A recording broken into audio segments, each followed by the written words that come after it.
बड़ी धूमधाम से मनाया जाता है और साथ ही साथ यहाँ पे या वो करें हमारी बहनों की बैठने की व्यवस्था हो या फिर हमारे भाइयों के द्वारा खेल प्रतियोगिता दिखाने की व्यवस्था हो, बहुत ही खूबसूरती के साथ यहाँ पर इंतजाम किया जाते हैं। और आज जितने भी हमारे उन्दा खिलाड़ियों ने जो खेल का प्रदर्शन दिखाया है बखूबी काफी खूबसूरत था। और आज के इस अवसर पर हमें जो हमारे अंजुमन के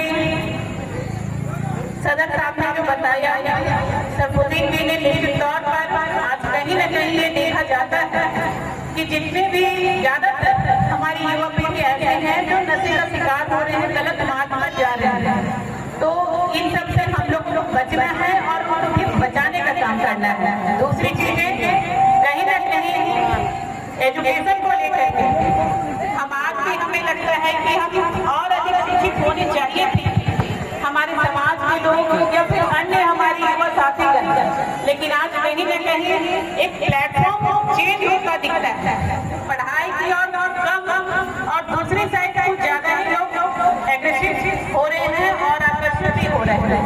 तो इन सब चीजों से भी हमें बचाने का काम करना है। और आज मुहर्रम का ये पाक महीना कहीं न कहीं ये माना जाता है कि इस महीने में इस दिन पर रोजे रखे जाते हैं और अल्लाह से दुआ भी किया जाता है पूरे कौम के लिए, इंसानियत के लिए, समाज के लिए। साथ ही साथ करबला का वो ऐतिहासिक युद्ध जो आज सभी को याद है और उन्हीं की याद में आज ये ताजिया भी निकाला जाता है, उनको नमन किया जाता है। और हम ये कह सकते हैं कि आज का अगर ये दिन से हमें कभी हुए हैं तो हमें एक संकल्प के साथ आगे बढ़ना चाहिए कि जिस तरह से अपने इंसानियत कौम, अपने समाज को, अपने इस्लाम को जिस तरह से बचाए रखने के लिए हमेशा न्याय, सत्य और संघर्ष की राह पर चलने का काम किए आदरणीय। और हमेशा से सब लोग इन काम को बखूबी जानते हैं, पूछते हैं। संगम साहब के नवासे हजरत इमाम हुसैन साहब को जिनकी शहादत कोई भी नहीं भूल सकता, और आज जिन्होंने इस्लाम को बचाने के लिए, इंसानियत को बचाने के लिए अपने परिवार के साथ साथ पूरे 72 साथियों के साथ अपनी कुर्बानी दी, लेकिन कभी भी नतमस्तक नहीं हुआ है।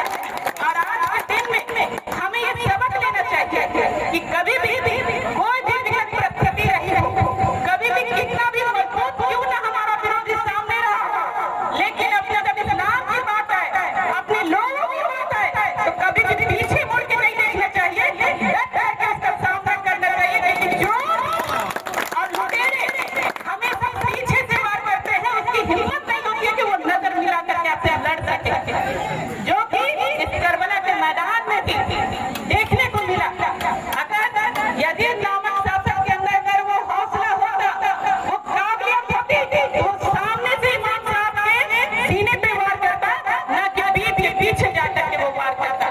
तो आज हमें ये सबक देने की आवश्यकता है कि कभी भी ऐसी परिस्थिति रही, कभी भी ऐसा कोई माहौल हुआ, तो हम लोगों को डट अपने समाज के लिए, हर एक व्यक्ति की मदद के लिए आगे आने की आवश्यकता है।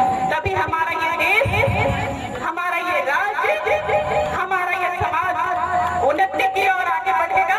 और जिस सोच के साथ आज इस हिंदुस्तान को आजाद किया गया, जिस सोच के साथ आप सभी को, या वो हिंदू हो, मुस्लिम हो, या सिख हो, या ईसाई हो, हर लोगों को एक साथ रहने का अधिकार मिला। आज संविधान ने वो अधिकार दिया, लेकिन कहीं न कहीं मरोड़ के लोगों को पेश करने का काम, यहाँ पर इंसानियत को लड़ाने का काम कुछ अत्याचारवादी तत्व के लोग करते हैं, जिसका हम पुरजोर तरीके से विरोध करते हैं। और हमेशा एक चीज का ख्याल रहेगी, या वो हिंदू हो, या मुसलमान हो, या सिख हो, या ईसाई हो, भाई इस हिंदुस्तान को बचाने के लिए, देश को बचाने के लिए हमेशा एकजुटता के साथ कायम रहेगा। ये आज के दिन हम लोगों को संकल्प लेने की आवश्यकता है।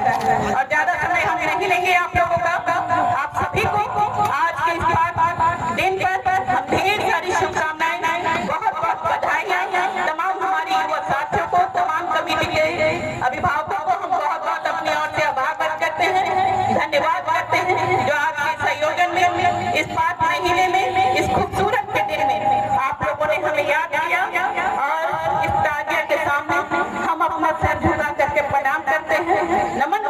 जिनकी याद में ये ताजिया बनाया है। बहुत बहुत धन्यवाद, नमस्कार, जोहार।